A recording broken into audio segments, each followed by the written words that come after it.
আপনি হাজার হাজার ছেলে মেয়েদের চাকরি খেয়েছেন, আর আপনার রায় জনগণ দেবে। তৈরি থাকুন।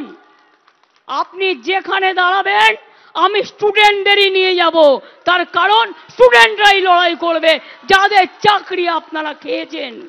হিংসুটে বিজেপি, সিপিএম আর কংগ্রেস কর্কশ, কর্কট, এমন কর্কটে বাপরে, কেউটে গোখরার থেকেও ভয়ঙ্কর।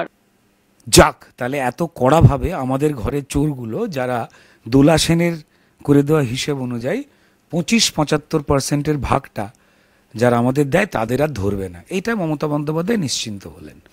কিন্তু তারপরে আবার টেনশনে পড়লেন যে যে কোনো দলে যেমন যে কোনো শিক্ষিত লোকের আশাটা সবকটা দলই কামনা করে, যেমন সিপিএমও কামনা করেছিল, কিন্তু সিপিএমে উনি যাননি, তাই সিপিএম কষ্ট পেয়েছে।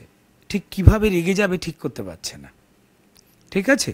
তাই সিপিএমের জন্য একটা অন্তত 10 সেকেন্ডের নীরবতা যে কেউ পালন করতে পারেন। তো কারণ যে কোনো সুস্থ মানুষ ডুবন্ত নৌকায় তো কেউই উঠতে চায় না, এবং সিপিএম প্রত্যেক মুহূর্তে যে কংগ্রেসকে চোর বলতো সারা দেশে, গলি গলি মে চোর হ্যায়, রাজীব গান্ধী চোর হ্যায়, যারা স্বার্থপর তারা বলছেন যে মমতা বন্দ্যোপাধ্যায় পশ্চিমবঙ্গকে জ্বালাচ্ছেন, পোড়াচ্ছেন, সর্বনাশ করে দিয়েছে। তারা চূড়ান্ত মিথ্যা কথা বলছেন। মমতা বন্দ্যোপাধ্যায় স্বর্গে অব্দি আগুন লাগিয়ে দিয়েছেন, সেটা ভাবুন, এবং ভাবুন যে আমরা স্বর্গের থেকে বেটার আছি।